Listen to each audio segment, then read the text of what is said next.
सबको प्रतिदिन मंगलाचरण का उच्चारण कर लेना है। जब हम अभ्यास तैयार कर रहे हैं तो उस समय मंगलाचरण बोल करके ही करना चाहिए।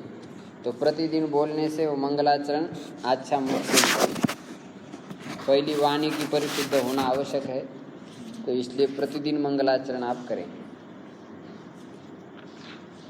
अष्टम पाठ में कल लंग लकार का प्रयोग हो गया और करण को बताया। क्रिया के सिद्धि में जो सहायक होता है उसको करण कहते हैं। तो उस करण में तृतीया होती है और कर्ता में भी तृतीया होती है।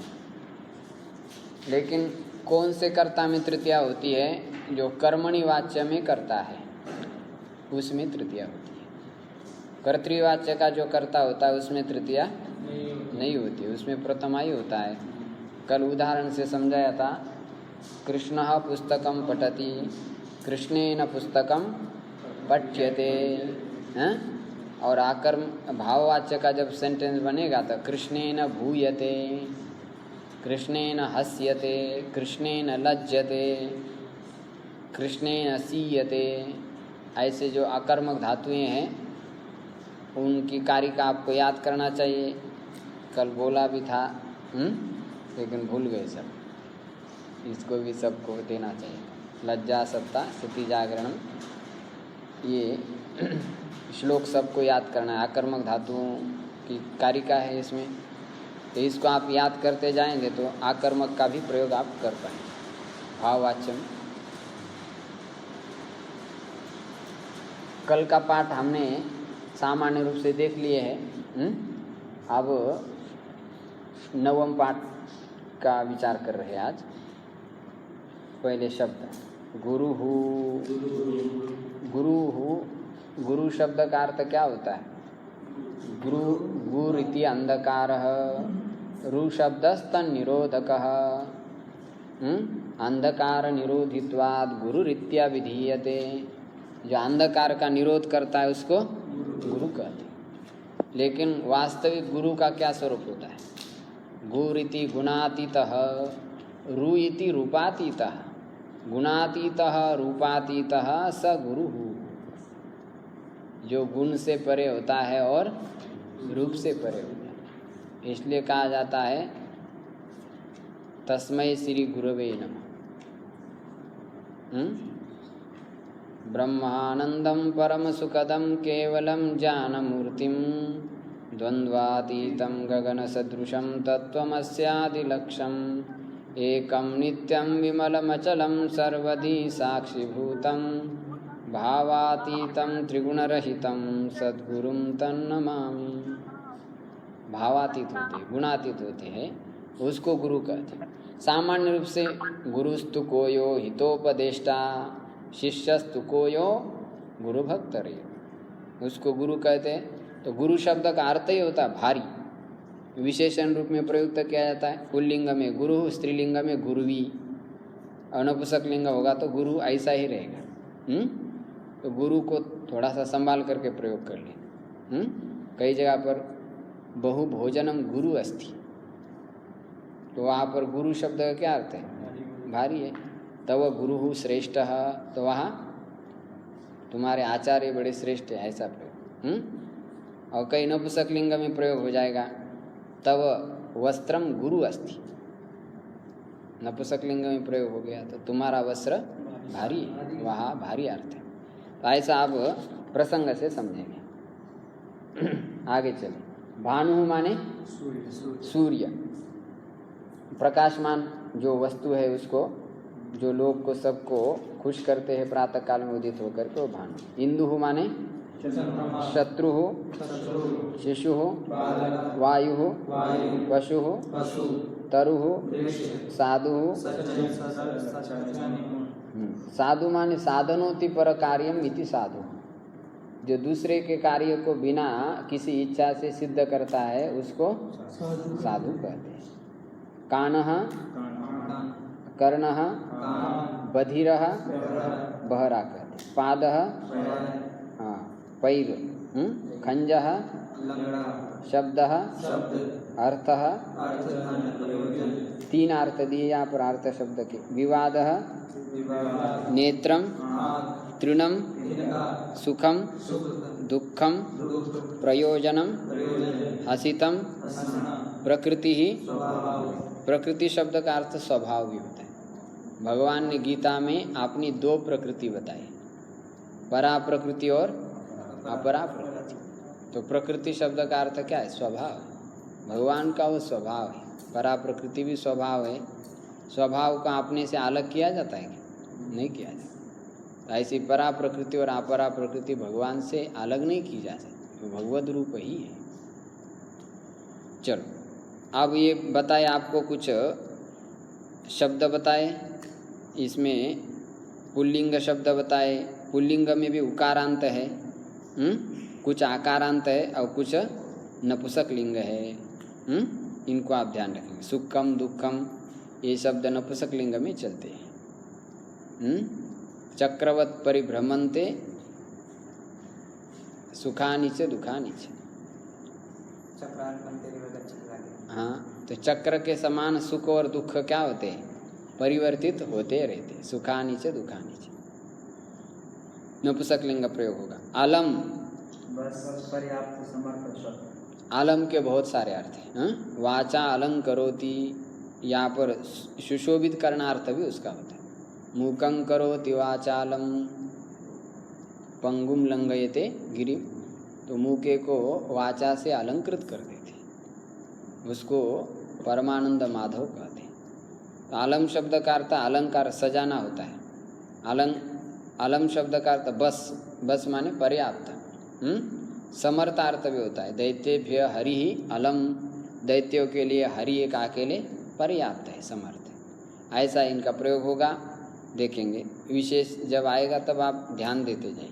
सूचना, गुरु साधु गुरुवत, गुरु से लेकर साधु पर्यंत गुरु के समान चले गए तो गुरु के रूप तो आपको आते हैं ना। ध्यान से एकाग्रता पूर्वक उसको बोलना चाहिए। कौन सा? इंदु। हाँ, इंदु शब्द पुल्लिंग है। इंदु माने क्या होता है?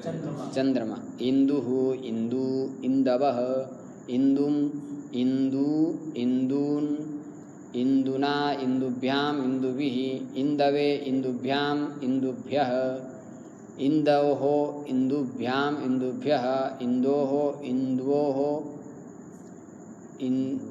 इंदूनाम, इंदौ, इंद्वोः, इंदुषु, हे इंदो, हे इंदु, हे इंदवः। उकारांत है। शम भानु की तरह चलेगा। भानु गुरु कोई भी एक उकारांत याद करें। इसमें रचनानुवाद कौमुदी में देखिए शब्द संख्या 4 में आपको देख के याद कर लेना है। बाकी सारे उकारांत शब्द ऐसे ही चलाते हैं। कुछ विशेषता बता रहे हैं। संक्षिप्त रूप लगाकर भानु आदि के रूप गुरुवत बनावे। सभी उकारांत पुल्लिंग शब्द गुरु के तुल्य चलेंगे। नियम 16 इन शब्दों में भी लगेगा जिनमें रेप, शकार और रीकार रहता है। उसमें तृतीया एक वचन में और षष्ठी बहुवचन में नकार को नकार कर देना। जैसे गुरु में रेप आ गया कि नहीं, तो नकार को नकार हो जाएगा, गुरुणा बन जाएगा गुरुणा। इसी प्रकार शत्रु शब्द है, उसमें रेप आ गया है तो शत्रुणा, शत्रुनाम ऐसा रूप बन जाएगा। इस प्रकार शब्द के विषय में बता दिया। अब आगे बता रहे हैं विधिलिंग लकार धातु रूप। अभी तक हमने 4 लकार देखे, लट, लोट, लिट और लंग, 4 देखे। अब एक बचा है भू धातु का विधिलिंग लकार। विधिलिंग किस अर्थ में होता है? आज्ञार्थ या संभावना। संभावना अर्थ में, चाहिए अर्थ में होता है। जैसे हमारे भारत के नरेंद्र मोदी प्रधानमंत्री बने, रहे। अस्माकं भारत देशस्य प्रधानमंत्री नरेंद्र मोदी ही भवेत्, ऐसा प्रयोग। भवेत् माने हो, रहे, ऐसी संभावना की जा रही कि नहीं। छात्रः परीक्षायाम उत्तीर्णः भवेत्, छात्र परीक्षा में उत्तीर्ण हो। हम सभी लोग संस्कृत में ही पढ़े रहे। वयम सर्वे संस्कृते एव भवेम। ऐसा प्रयोग। त्वम उत्तीर्ण भवे। हाँ, तुम परीक्षा में उत्तीर्ण हो, त्वम परीक्षायाम उत्तीर्णम भवे, ऐसा समझ आ रहा है। तो इस प्रकार इसका प्रयोग होता है संभावनार्थ में, प्रार्थनार्थ में, चाहियार्थ में। अब इसके रूप देखते हैं। लिख रहे विधिलिंग आज्ञा चाहियार्थ, संक्षिप्त रूप लगाना है आगे। भवेद भवेताम भवेयुः, भवेत् भवेतां भवेयुः, भवेः भवेतं भवेत, भवेः भवेतं भवेत, भवेयं भवेव भवेम। भवेयं भवेव भवेम। भू को भव कर देना है और बाद में संक्षिप्त रूप लगा देना है। एत एताम इहु, एहे एतम एत, एयम एव एम, ऐसा संक्षिप्त रूप लगाकर पठ आदि के रूप बनावे, जैसे पठेत, लिखेत, गच्छेत और पश्येत। इनका सभी का आप इसी प्रकार रूप चलाते जाए। जैसे एग्जाम्पल बोलो एक आधा कोई। पठेत पठेतं पठेयुः, पठेः पठेतं पठेत, पठेयं पठेव पठेम। ऐसा पढ़े, सुंदर। विनोद जी। जी। लिखेत का हम्म लिखेत लिखेतां लिखेयुः, लिखेः लिखेतं लिखेत, लिखेयं लिखेव लिखेम। ऐसा बोलेंगे, कोई कठिनाई नहीं उसमें। सरल सरल धातु को तो आना ही चाहिए, कम से कम 10-15 धातु है ऐसी। वो धीरे धीरे तैयार करें। अभी होते समय आप आज क्लास है, फिर छुट्टी के दिन मिल जाता है कल परसों, तो फिर दोबारा उसमें आपको एक नए नए धातु को तैयार करते जाना, मेहनत करना है। चलो आगे। कारक, अब तृतीया कारक चल रहा है। किसी क्रिया के सिद्धि में जो सहायक होता है उसको करण कहते हैं, और करण में कौन सी विभक्ति होती है? तृतीया होती है। कर्तृकर्णयोस तृतीया, ये बताया था। और अनुस्वार संधि भी आ रही है। व्याकरण का जो मुख्य रोड़ा है बीच वाला, वो संधि है, और उसमें से पार किए बिना आप आगे कैसा जाओ? संधि है, सुबंत है, तिंगंत है, फिर कृदंत है, फिर समास है, तद्दित है, तब फिर शिखर पर जाके बैठो व्याकरणाचार्य। ऐसा थोड़ा है। ये रचनानुवाद पार कर दिया तो बोले बन गए पंडित जी। पंडित जी तो बन ही जाएंगे, इसमें कोई संशय नहीं।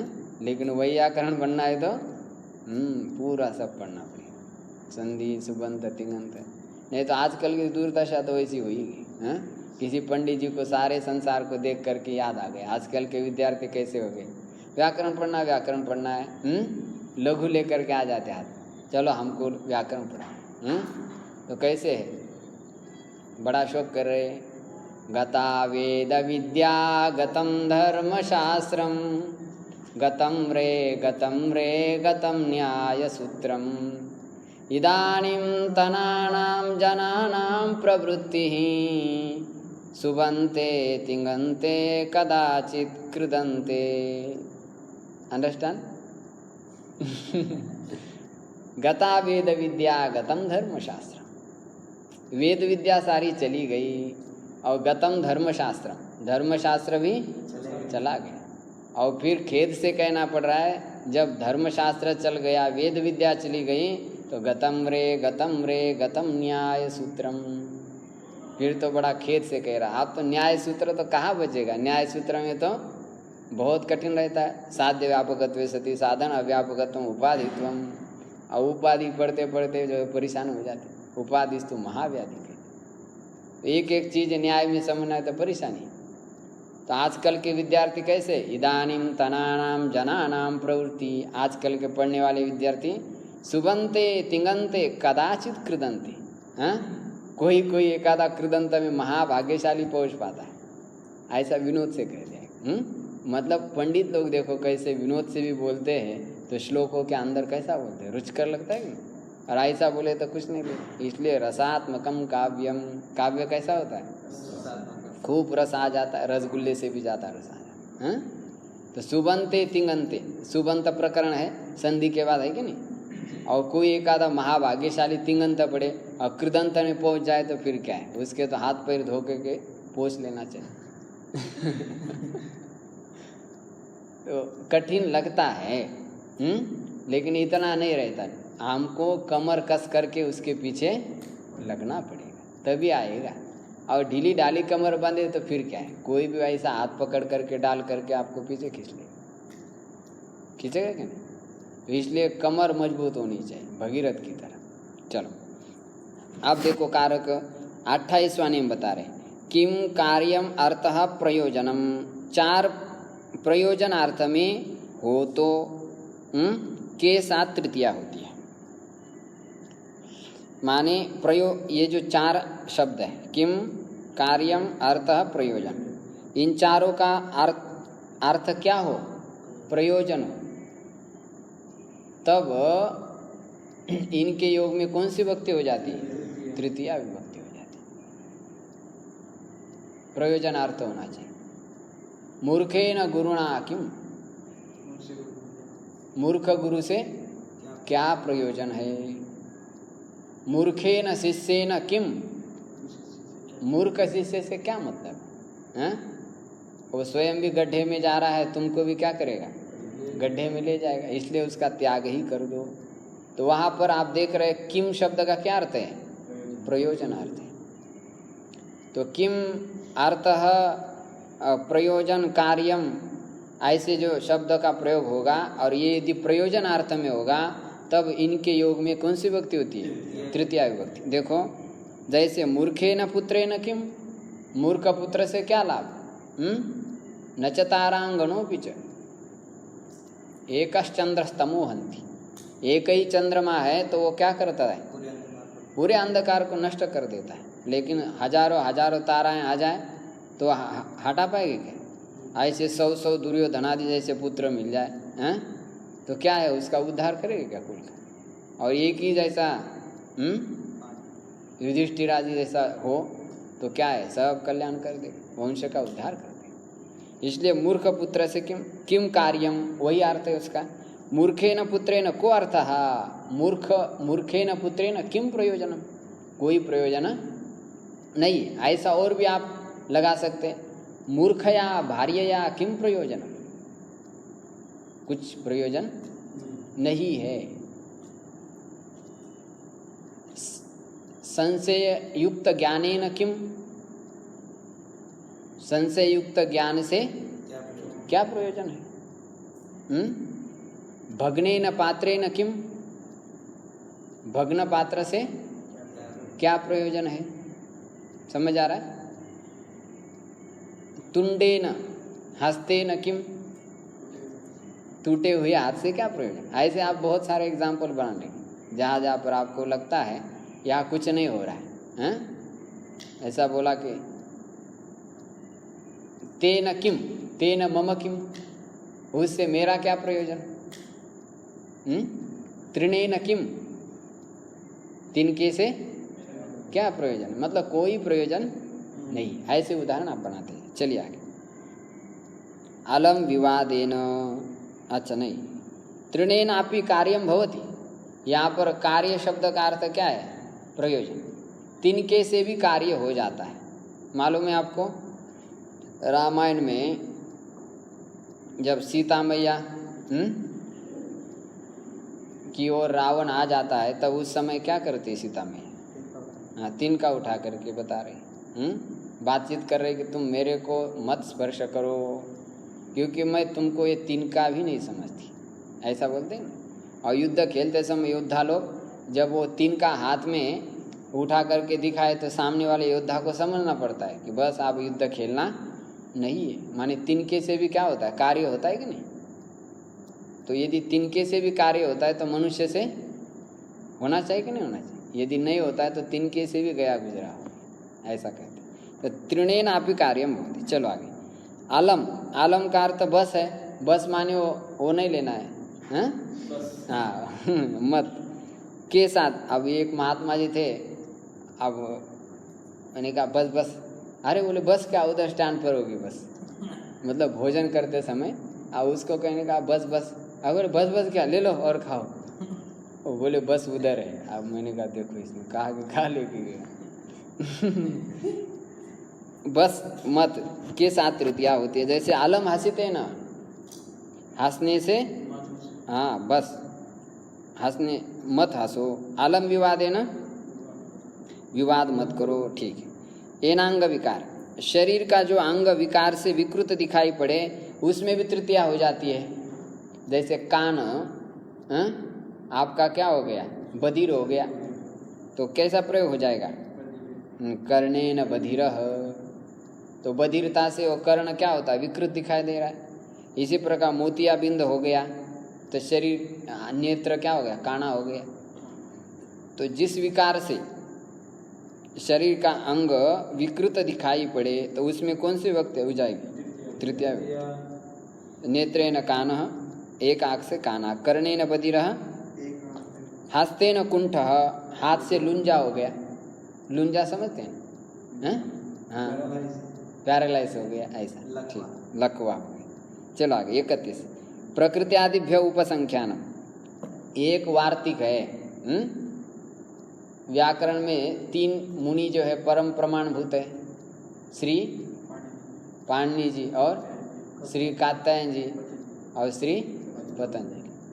3 आचार्य बड़े प्रमाणभूत माने गए। तो उन्होंने अंतिम जो आचार्य है श्री कात्यायन जी, वाक्यकार उनको कहते हैं, वररुचि कहते हैं, तो उन्होंने वार्तिक की रचना की।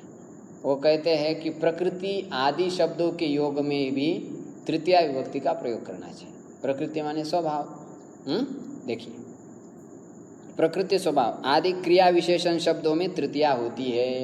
ये क्रिया विशेषण, प्रकृत्या साधु, प्रकृति से सरल है, सुखेन जीवति, सुख से जीवित है, और दुखेन जीवति, सरलतया लिखति। इनका प्रयोग करते करते आप समझेंगे, ऐसा निश्चित तो समझना मुश्किल है थोड़ा सा। कौन से शब्द प्रकृति आदि गण में है तो उन शब्दों के योग में तृतीया विभक्ति हो जाती है। चलो आगे, आप संधि दे रहे हैं। संधि मौनुस्वार संधि माने अनुस्वार संधि। जिस संधि में अनुस्वार किया जाता है उस संधि को क्या कहते हैं, मौनुस्वार संधि कहते हैं। तो उसको अब हम समझने की चेष्टा करेंगे। जैसे आपको एग्जाम्पल दे रहे हैं, यहाँ पर बोला हरिम वंदे, क्या उदाहरण दिया, हरिम वंदे। अब ये जो अनुस्वार है, इस अनुस्वार को कब नीचे रखना है और कब ऊपर रखना है। ये अनुस्वार जो उत्पन्न होता है किससे पैदा होता है, म से पैदा होता है। किससे पैदा होता है, म से पैदा होता है यह अनुस्वार हमेशा, और किसी से पैदा नहीं होता। न से भी होता है, हाँ, न से भी होता है, 2 वर्ण है, मकार और णकार से अनुस्वार पैदा होता है। तब ये अनुस्वार कब होगा, जब पर में क्या होना है, व्यंजन। व्यंजन माने व्याकरण में बोले तो हल। व्यंजन पर में है तो इस जो मकार होता है उसको क्या हो जाता है, अनुस्वार हो जाता है। और यदि पर में क्या हो, स्वर हो, तो इस अनुस्वार को नहीं, मकार को अनुस्वार नहीं होता है। जैसे हमने कहा हरिम अपश्यत, क्या कहा, अपश्यत, तो बाद में स्वर आ गया कि नहीं, तो म ऊपर नहीं जाएगा, नीचे ही रहेगा। ऐसे मिला देंगे हरिम अपश्यत, ऐसा हो जाएगा। हाँ, झिन परे न संयोजन, ऐसा माने स्वर पर में है तो मकार ऊपर नहीं जाएगा, और व्यंजन परे है तो मकार ऊपर जाएगा। इसी को ही कहते हैं मौनुस्वार संधि। सूत्र है उसमें मौनुस्वार है। देखिए, मौनुस्वार पदांत शब्द या धातु रूप के अंतम म के बाद कोई हल व्यंजन हो तो म को अनुस्वार हो जाता है। अनुस्वार हो जाता है, ये बिंदी हो जाती है। देखो आगे लिखा है, स्वर बाद में हो तो नहीं होता है। जैसे रामम पश्यति लिखा है, राम को देखता है, ये बनेगा। और रामम अपश्यत, रामम अपश्यत, यहाँ पर जो है मकार को अनुसार नहीं हुआ, क्योंकि बाद में क्या आ गया, स्वर आ गया। तो बस इतना आप एक नियम ध्यान रखें। पहली संधि आ गई शायद अभी 9वें पाठ में आप, हाँ, तो इस संधि को आप तैयार करेंगे। और साथ में जब आपके पास समय है तो समय का आप सदुपयोग करेंगे। ये पुस्तक है संस्कृत पद्य संग्रह। इस पुस्तक में बहुत सारे श्लोक दिए हैं। ये PDF भी है, सबको मिल जाएगा, चिंता करने की आवश्यकता नहीं। तो इस संग्रह में श्लोक दिए हैं, प्रत्येक विभक्ति का अभ्यास दिया है। इससे आपका संस्कृत और क्या हो जाएगा, मजबूत हो जाएगा, दृढ़ हो जाएगा। जैसे एग्जाम्पल आज एक दे रहे आपको, दानेन पानीर्न तु कंकनेन स्नानेन शुद्धिर्न तु चंदनेन, मानेन तृप्तिर्न तु भोजनेन, ज्ञानेन मुक्तिर्न तु मंडनेन। तृतीया विभक्ति का प्रयोग हो गया। कर्तृकरण तृतीया। दान के हाथ सी पूजा नहीं। दानेन पानी माने दान से हाथ की शोभा है, न तो कंकनेन, कंकन से शोभा नहीं है। स्नानेन शुद्धिर न तो चंदनेन, स्नान से शुद्धि होती है, चंदन थापक थैया लगाने से खाली चंदन लगा करके आ गए तो नहीं हो। मानेन तृप्तिर न तो भोजनेन, सम्मान दिया जाए तो चाहे 4 दिन भोजन न मिले लेकिन खुशी गई, होता है कि नहीं? तो इसलिए केवल भोजन से तृप्ति नहीं, मानेन तृप्ति ही, मान से तृप्ति होती है।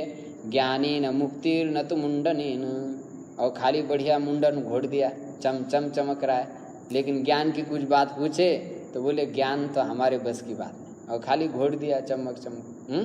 तो कह रहे हैं ज्ञानेन मुक्तिर न तो मुंडनेन। ऐसा तृतीया विभक्ति का अभ्यास है, तो इसका भी आप करते जाए, समझ में आए तो ठीक है, नहीं तो कोई बात नहीं, धीरे धीरे प्रयास करें। आज यही रुक लेते, कल प्रतिपदा है, छुट्टी रहेगी, परसों पाठ होगा अंतिम मंगलाचरण। कल लेना है ना पाठ? कल ले लेना। अच्छा, कल ले लेंगे, गुरुवार को छुट्टी रहेगी, हैं? कल होगा मंगलाचरण अंतिम।